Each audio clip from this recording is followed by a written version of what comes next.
안녕하세요.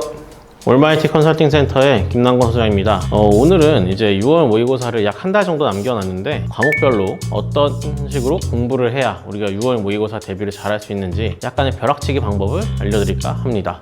일단 국어부터 안내해드리려고 하는데요. 일단 국어는 어디까지나 가장 중요한 건 EBS 연계교재입니다. 특히 수능 특강에 있는 고전시가 또는 고전 산문과 같은 내용들은 무조건 2회독 이상 읽어주시는 걸 아주 강력하게 추천드립니다. 실제로 우리가 모의고사에서 어려움을 많이 느끼는 부분은 고전 문학이 나왔을 때 가장 어려움을 많이 느낍니다. 그렇기 때문에 이 고전시가 고전 산문의 내용을 잘 숙지하고 나가서 6월 모의고사에 내가 아는 작품이 나왔다. 아주 땡큐죠. 그래서 시험을 잘 볼 수 있는 자신감을 얻을 수 있게 됩니다.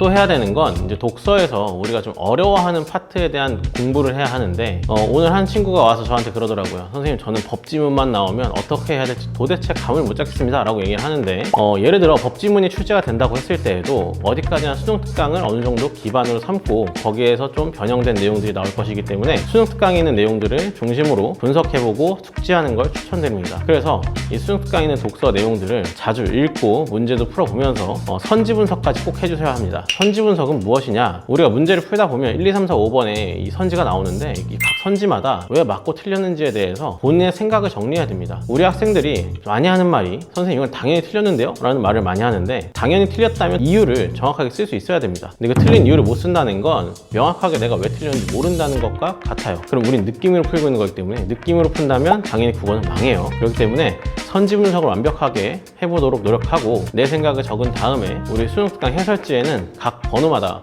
왜 틀렸고 왜 맞았는지 다 나와 있기 때문에 그걸 비교하면서 같이 공부해 주시는 걸 추천드립니다. 이렇게 수능 특강을 가지고 독서와 이 고전 문학만 잘 준비를 하셔도 이 6월 모의고사에서 충분히 좋은 성적 발휘하실 수 있을 거고요. 그리고 또 하나, 언어와 매체와 이제 화법과 작문 같은 경우에는 사실 화법과 작문은 이 독서와 공부하는 방법이 비슷합니다. 근데 언어와 매체 같은 경우에는 이 언어 파트에 대한 암기가 필수적으로 필요합니다. 그럼 이거 어떻게 암기합니까? 라고 많이 물어보는데 저는 한 단어씩 잘라서 한 단원을 암기하고 A4 용지에 다 내용을 써볼 수 있을 때까지 써보라고 합니다. 이걸 저는 백지 테스트라고 하는데 이 백지 테스트를 한 뒤에 바로 꼭 문제를 푸셔야 돼요. 우리 학생들이 백지 테스트를 한 뒤에 문제풀이를 하지 않고 다음날까지 기다렸다가 힘들어서 이제 좀 쉬고 문제를 푸는데 이런 경우에 암기했던 내용의 절반을 까먹습니다. 그렇기 때문에 가능하면 암기한 뒤에 테스트 보고 바로 문제풀이까지 진행해 주시는 걸 추천드립니다. 이렇게 각 파트마다 좀 주요한 공부 방법들을 알려드렸는데요. 이 방법대로 해보신다면 분명히 이 6월 모의고사 벼락치기를 통해 성공하실 수 있을 겁니다. 자, 이번에는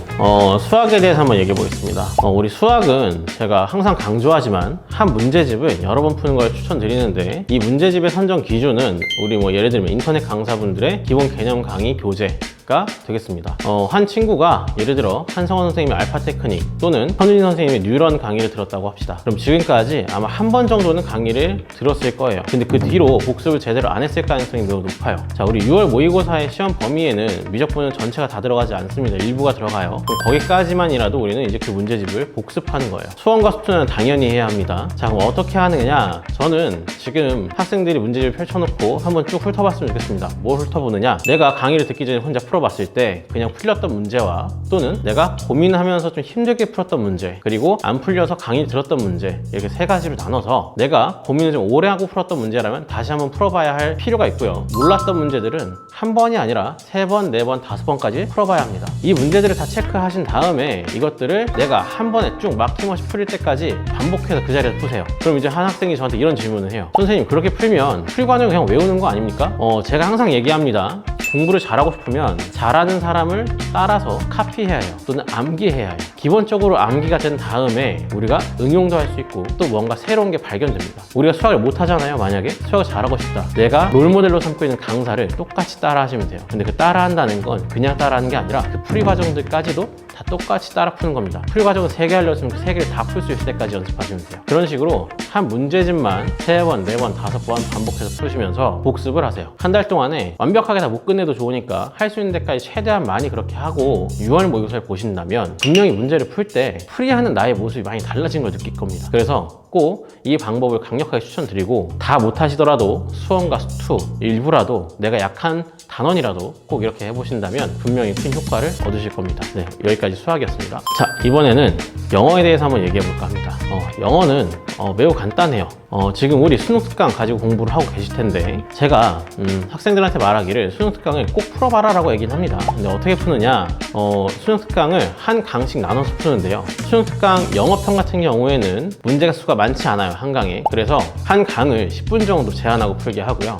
최대한 빨리 풀게 합니다. 그런 다음에 틀린 문제를 손독해를 하게 해요. 손독해는 해석을 손으로 다 일일이 완벽한 한글로 만들어서 쓰는 겁니다. 그렇게 한 뒤에 다시 문제를 풀게 하는데, 자, 우리가 여기서 문제를 틀리는 이유를 손독해를 하면서 다시 찾아야 돼요. 내가 어떤 부분을 해석을 잘 못했었고 어떤 내용을 잘못 이해했었는지에 대해서 거기서 찾아내서 정리하면서 이런 부분들을 해석할 때 내가 조심해야 되는구나, 그리고 또는 해석이 안 됐던 문장들을 노트에 정리하면서 그 노트들을 자주 봐야 합니다. 영어는 사실 벼락치기라기보다도 꾸준하게 해주는 건데, 이런 방식으로 하루에 한 강, 적게는 이틀에 한 강 정도씩 공부를 한다면 영어 실력이 떨어지진 않아요. 단 하나, 여기에 꼭 하나 병행해야 되는 건 어휘 암기죠. 단어 암기를 안 하면 이걸 아무리 많이 한다 해도 영어 성적이 올라가지 않습니다. 그러면 6월 모의고사 한 달 남은 시점에 영어 단어를 하루에 몇 개 정도 암기하면 좋은 거예요?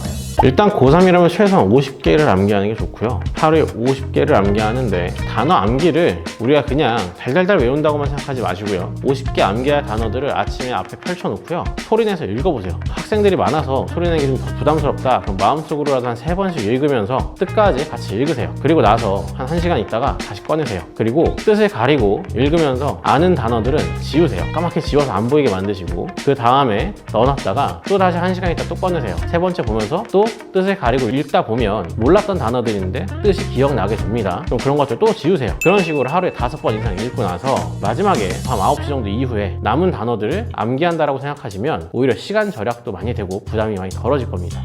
이 방법을 왜 쓰느냐, 인간의 심리는 편한 것만 보길 원해요. 그래서 아는 단어가 있으면 그 아는 단어에만 눈이 갑니다. 그렇기 때문에 알고 있는 단어를 지워주는 거예요. 단어는 꼭 우리가 시간을 내서 1시간, 2시간 투자하는 게 아니라 짬짬이 10분씩이라도 투자를 해서 여러 번 읽고 나서 다시 암기하는 방식으로 바꾸신다면 시간을 굉장히 많이 절약할 수 있을 겁니다. 이번 3월 모의고사 영어 시험이 상당히 좀 난이도가 있었습니다. 이번 6모도 충분히 난이도가 있게 나올 걸로 예상을 하고 있기 때문에 영어 공부 게을리하지 마시고 제발 단어 암기와 함께 제가 방금 말씀드린 한 강씩 풀고 틀린 문제를 손독해하는 방법으로 영어 공부를 꾸준히 해주셨으면 좋겠습니다. 영어 독해 연습 같은 경우에 문제수가 많기 때문에 한 강을 두 파트로 나눠서 10분 정도씩 제한해서 푸시는 걸 추천드리고요. 제가 말씀드린 방법을 꼭 활용하신 다음에 영어 성적 어떤 변화가 있었는지 남겨주시면 감사하겠습니다.